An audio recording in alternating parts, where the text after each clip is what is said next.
news in New York City. This is Charlie Rose.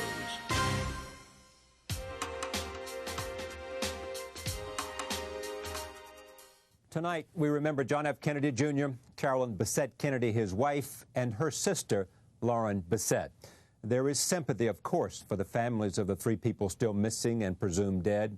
For the past 3 days, we have learned more about them, perhaps more than we know about some of our own loved ones.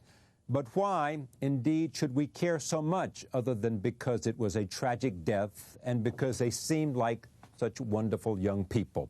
Why all of this grief over one young man who was never elected to public office, never led the fight for some great public cause, never created some historic and lasting work of art?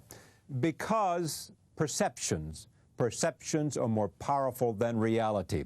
Because John F. Kennedy Jr., whether he liked it or not, or used it or not, was a living link between America's past and its future. They call the past Camelot. To cynics, it was a masterpiece of showmanship. But to most of the nation, Camelot meant boundless hope and the endless optimism born of youth. Much of it died in Dallas in 1963, and perhaps that remained perished this weekend off of Martha's Vineyard. But perhaps for lots of reasons, it lives. To appreciate that, joining me now from the New York Post, Jack Newfield. He is a friend of the Kennedy family and author of Robert Kennedy, a memoir. Richard Reeves, journalist and author of President Kennedy, Profile of Power.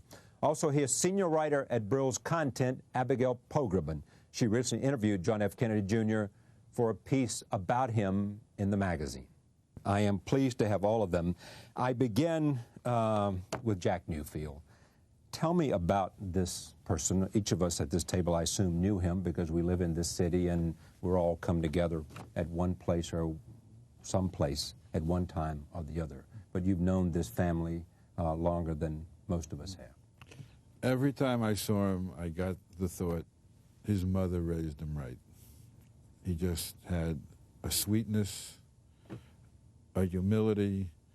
He was deferential to nobodies. He was a New Yorker. You would see him at the Knick game, the fights. I would meet him on the #1 train going up to 50th Street in the morning, no bodyguards.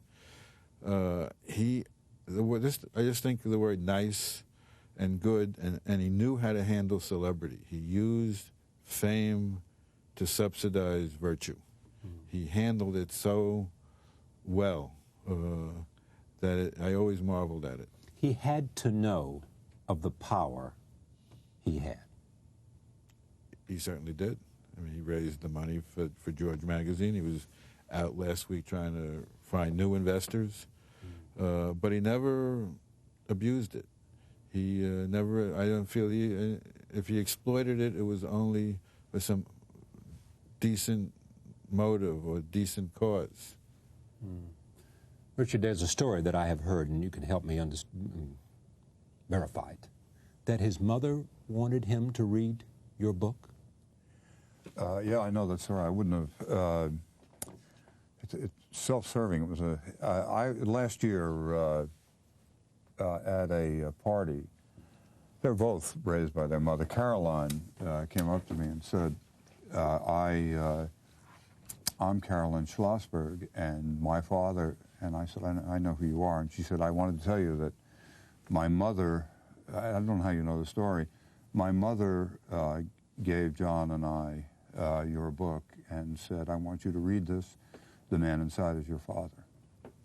And they wanted... I have seen now in stories about this, which I didn't, it was a very moving moment for me. I don't know if it was for her. I mean, that's why you spend 5 years writing, to try to actually capture people. But someone somewhere wrote something I found interesting in the last few days, having to do with the fact that she really consciously educated among the courses that her children took was, this is your father. You never met him. I mean, particularly in John's case, you should know about this man. I found that incredibly admirable. I find her admirable, and Jack's point, I think, is the critical point about...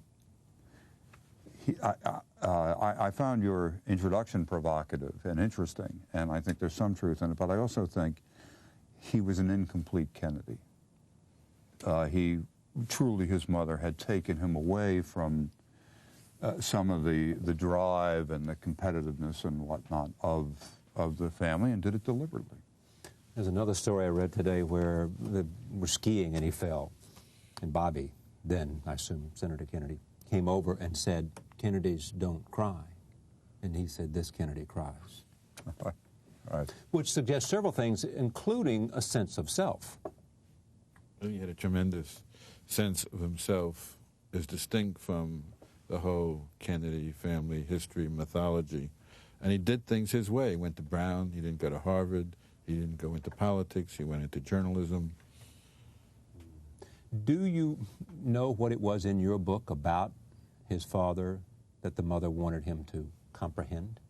No, I actually don't, because I was not totally complimentary about her either. It's one of the reasons that I admired her. I mean, there were things in there that she did not look good at all, but I don't know what I was actually too flustered when she said that to take it any further. Yeah. This is a cover of Brill's Content. Abigail Pogrebin, JFK Jr. gets personal with George.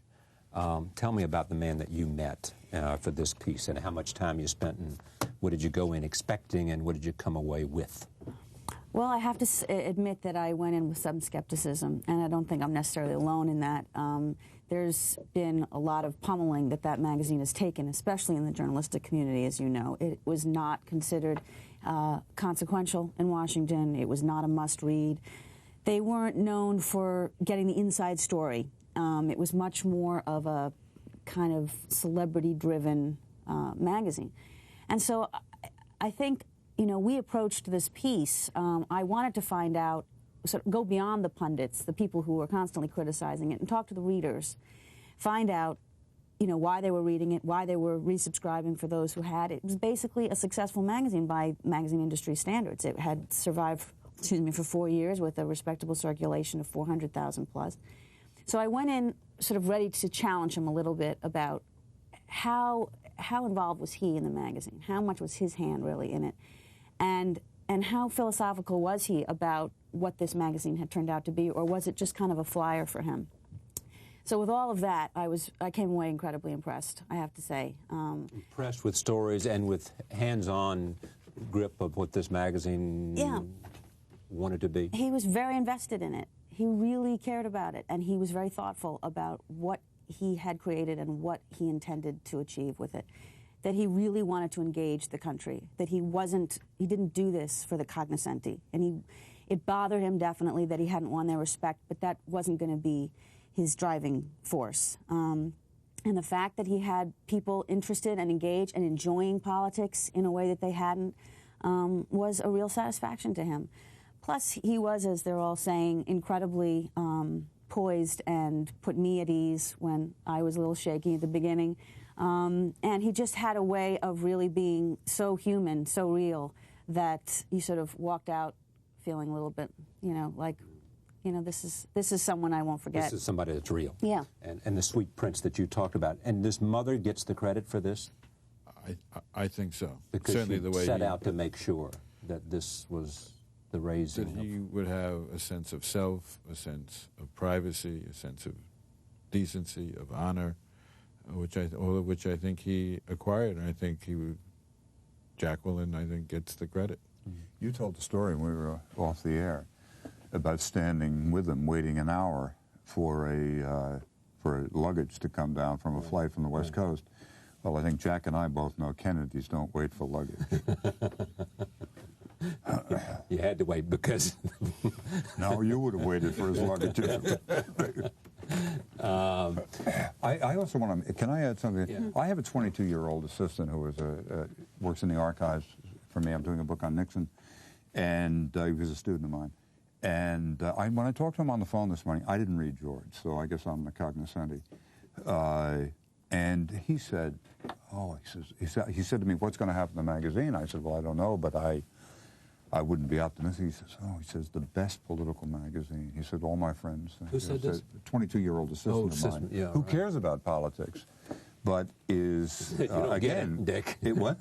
He said, "You don't get it, Dick." Well, he says that about many things, but But I mean, clearly he was reaching someone. No, and I think that's what I think that is an achievement. I mean, I think not enough people gave him credit for the fact that he was obviously putting Cindy Crawford on the cover, but if he was getting people engaged in politics, that was more than a lot of magazines could say. I mean, there's not a lot of people reading the New Republic. Yeah, I mean, he understood journalism and commerce at the same time. He did. You told the story in the piece that I read over the weekend about having lunch because he wanted you to write a piece. I did, yeah, I had a couple lunches with him. I did a piece on Barbra Streisand. For the magazine. Yes. For George. Tell me about him as an editor. He was terrific. He was smart. I mean, mostly I ended up interviewing him over these lunches because I was curious about what made him tick and who he was, and I asked him a lot of questions. So I asked him at one of these lunches, who are your heroes? And he named three people, Muhammad Ali, Nelson Mandela, and Cesar Chavez, all people of color and all people of personal courage. And then we had a whole conversation about the quality of courage, which I think is the quality he and most of the Kennedys were taught to admire the most because it's the quality that makes everything else possible. And he saw courage in those three people. The willingness to risk. Yes, and the willingness to take a chance, the willingness to understand. Yes.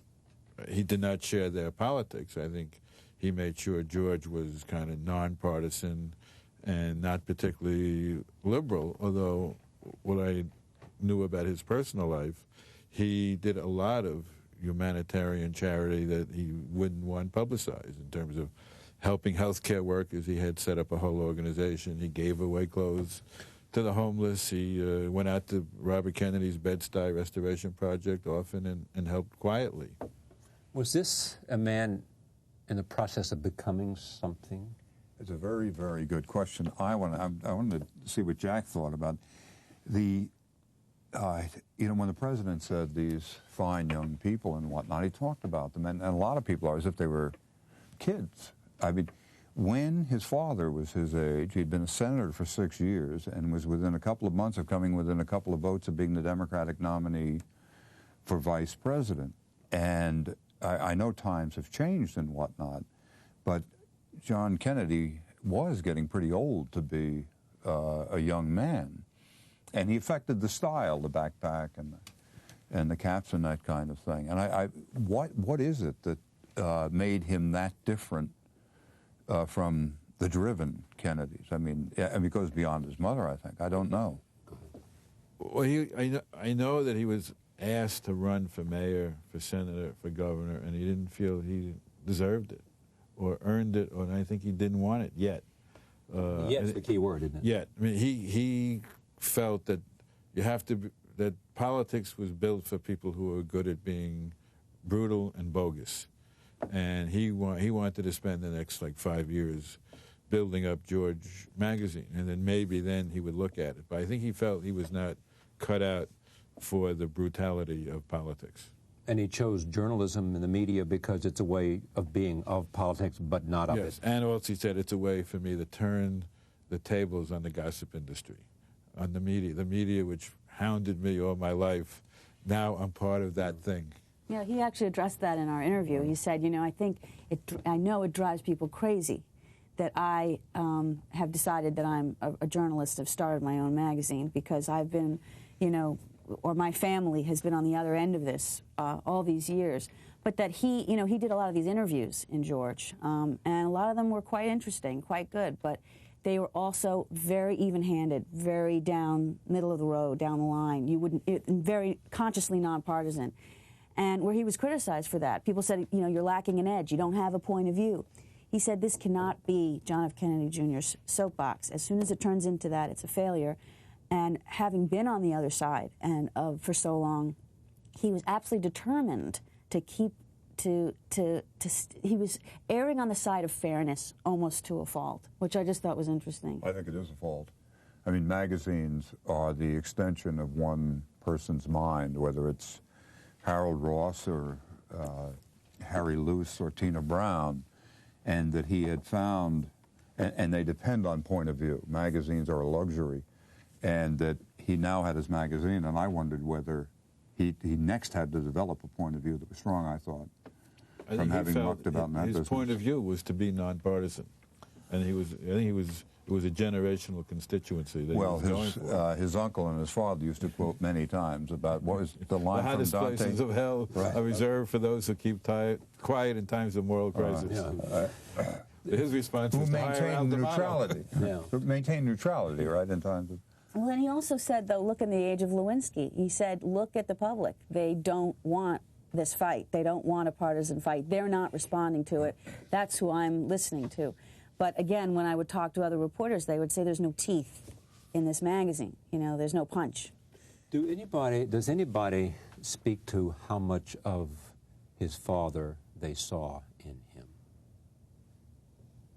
I didn't know enough. I didn't know enough of him, and I don't think that... of Junior. Yeah, I mean, Kennedy God, Jr. they were both magic, obviously. In terms of presence, in terms of you didn't need electricity in a room with Jack Kennedy, and you didn't need much. But I think that John Kennedy was more passive than his father. Said more aloof. Deferential. Someone said more aloof. Well, he kept a distance, which is admirable. But that may be the times, too, perhaps, or not.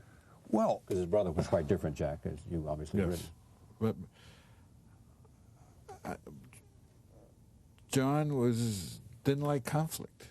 I mean, if you're in politics, you're in conflict. I think he shied away from conflict, and he was not harsh. He was very optimistic. He was very tolerant.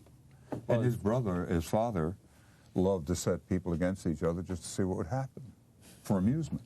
True. I mean, he was a hard fellow, and times are different. Politics was politics when we grew up in it.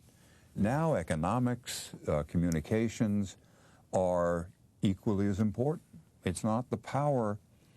I think both men had a great zest for life, and that John Kennedy equated politics, power, not politics, power with life. That's what excellence in the pursuit of power. And I don't know what the son did, but it looked to me like though he had this obvious zest for life and wanted to try everything. But I think that he saw life and excellence as independence and freedom, not power over other people.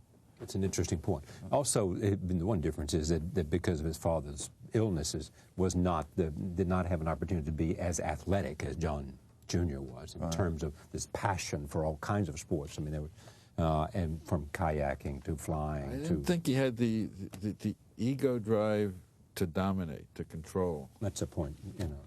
It was more a sense of the ego drive to be independent and to be one's own self.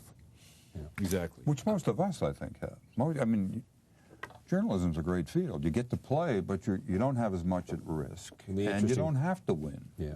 But interesting, whether he meant it or not, his father used to say that when asked what he would do, he said, I will probably go into some form of journalism because journalism is about what makes people tick, and that's what interests me. No, He may have been in one way. You know, his father may have bought a newspaper or started a magazine. At the end of his presidency. It's a little bit of living out one of his father's dreams. You know New York politics. You know New York politics. You used to write about New York politics for the New York Times. If he had decided to run, probably could have won. Most likely would have won. Or if not. he had wanted to run, he was a real New Yorker. He would have been secretariat in a claiming race. I think no one would have competed with him because he was of this city. I saw him on the subway.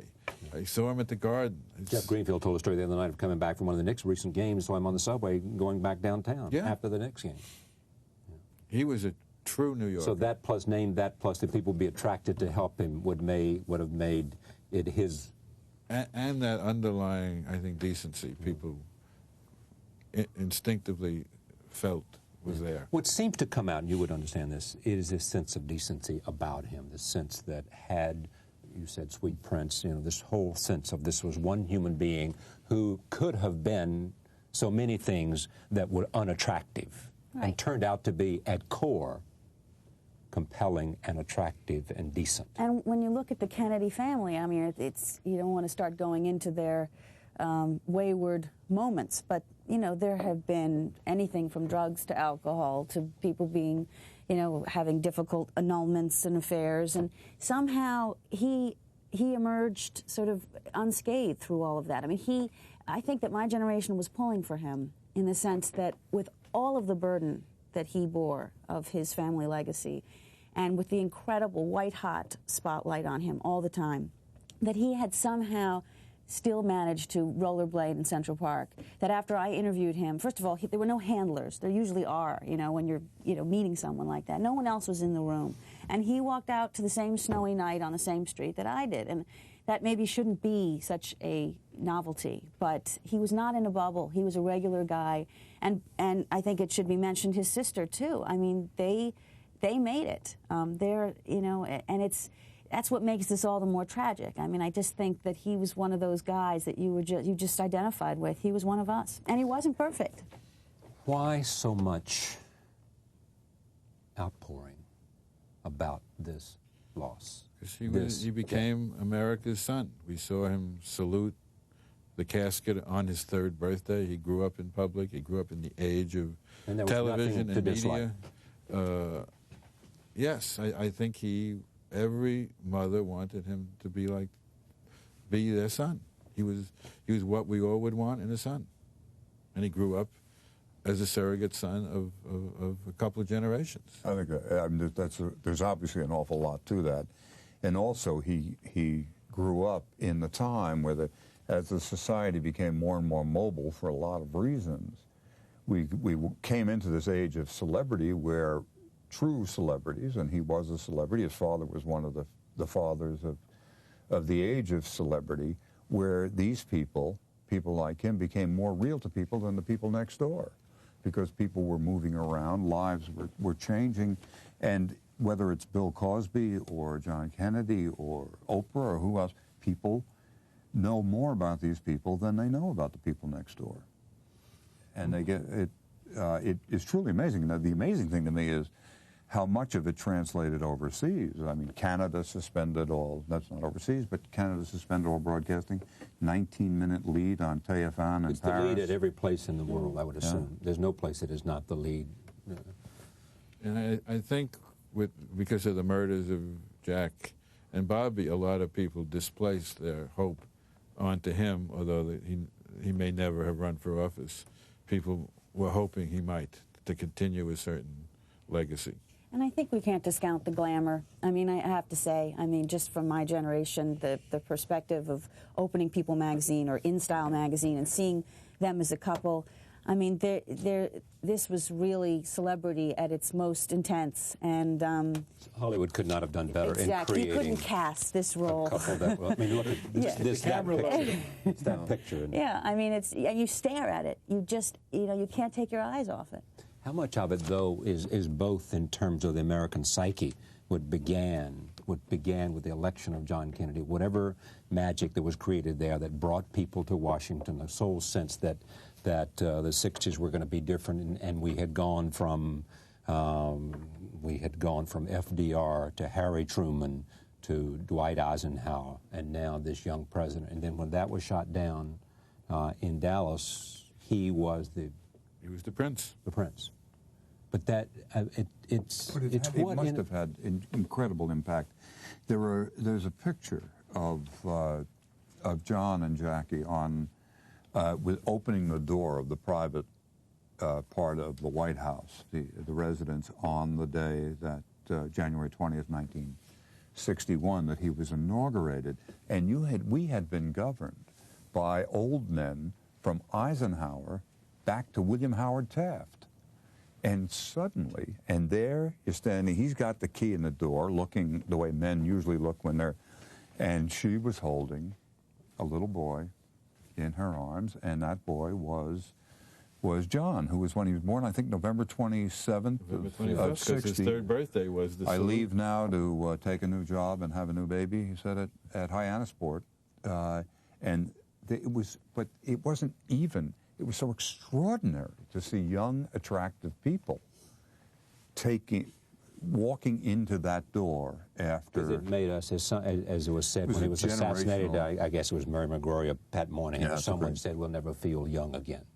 Mary said, "Oh, we'll never laugh again," and Pat said, "We'll laugh again, Mary, but we'll never be young again." and that's what it was. Does this death and this tragedy end anything, or is this simply part of the American psyche for a long, long, long I think it's time? the latter. That it's amazing how the story goes on. That this brings in. I despise Oliver Stone's work on Kennedy, but the movie and now a little later this brings on new generations. It's not fading. Someone told me that, I don't remember this at all, that on the day John Kennedy was killed, that Scotty Reston said to someone, he never wrote stuff quite as good as this, said to someone, they will be telling this story in 300 years. They will be telling this story in 300 years. I said, that's smart. Because I wouldn't have said that. Now, why? Why is that to be true? Well, he knew more about an athlete dying young and forever beautiful, I guess. He was an older man than we all obviously were. But I would not have believed it then, but I know now that this has engaged another generation or two.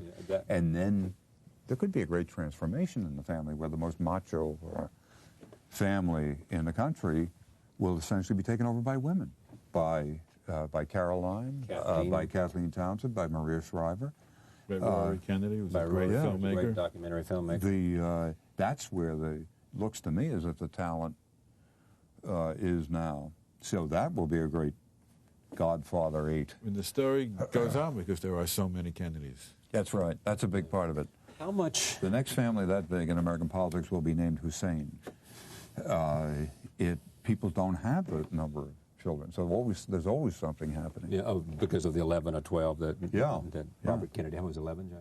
12? Bobby had 11. Rory born after he was killed, and right. President Kennedy had 8 siblings. There is also this fact, though, and we talk about this relationship. I mean, I'm reminded of Joseph Campbell talking about the necessity in a civilization's time for myth and what role symbolism and myth and princes and all of that plays. I mean, the reality, somehow we invest into the reality even more. We do it because there's some need that we have in terms of the relationship. Yet at the same time, there are people who detest the family, perhaps because they were too attractive, perhaps because they were too rich, perhaps because they didn't like the father, the founding father, whatever reason. They didn't wait their turn. That was the big thing about it. They didn't wait their turn, and a lot of people didn't like that. Now no one waits their turn. Wait the turn.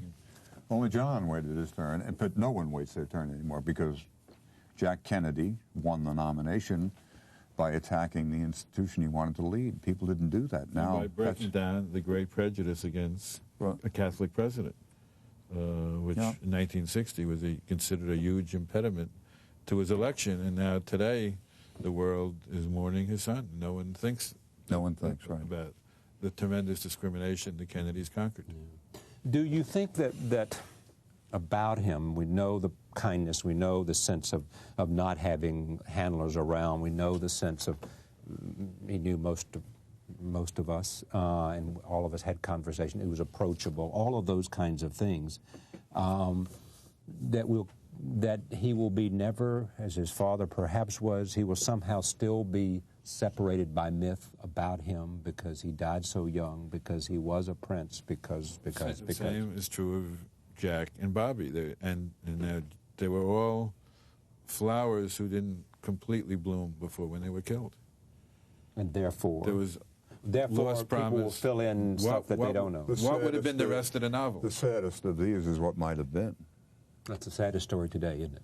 Yeah. What might have been. But I think because of the potential and the power and the opportunity, whether you liked it or not, well, with to John, do. Well, you had 3 talented young people, and that's...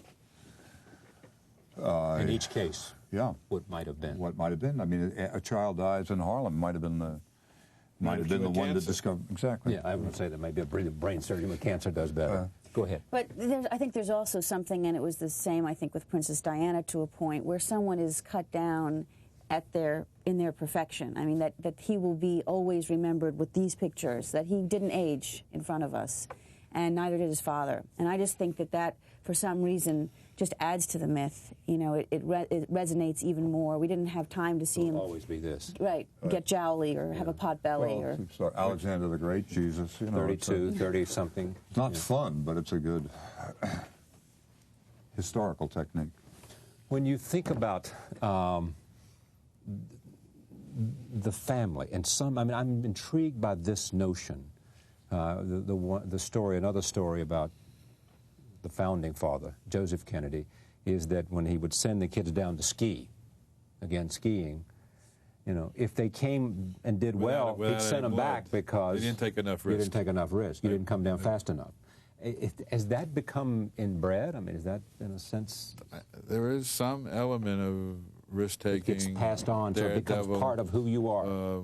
Yes, I think. And what you carry with you. Yes, but I don't think it detracts from the positive side of the ledger. But I think most of the Kennedys that I've known have this risk-taking streak in their personalities. Is there any other story of any other Which is why I think they've achieved so much. Because they're willing to take risks, and because they weren't willing to wait in line, because Robert Kennedy ran for president, went into every place without any bodyguards who were armed. Running for president was a risk, the way he ran. A big risk. Yeah. The attractive thing about Robert Kennedy, as you and others have said, was that he was always growing. He was constantly in a state growing. Of becoming. Yeah, and there's also this about John Kennedy, from the more we learn about him from friends, it was that sense of growing. There were people who are now stepping forward to say there were conversations about he was becoming, as he matured, he was prepared to accept some sense that politics and running for public office and accepting some sense of... There was a sense of power held in reserve, of being hoarded for some future date, maybe, of not spending it now. That's part of this, I think. All three of you are very good reporters. Is there something we should step back and say about this as we pay tribute to this man and his wife's sister, and appreciate the lives they lived and appreciate their presence? Is there anything that we also should say about this kind of time and this kind of moment and this sense of how we look at this? Yeah, tell your family you love them when you go home tonight. Because it could be any of us, That life is, in fact, always the possibility of being fleeting. Yes.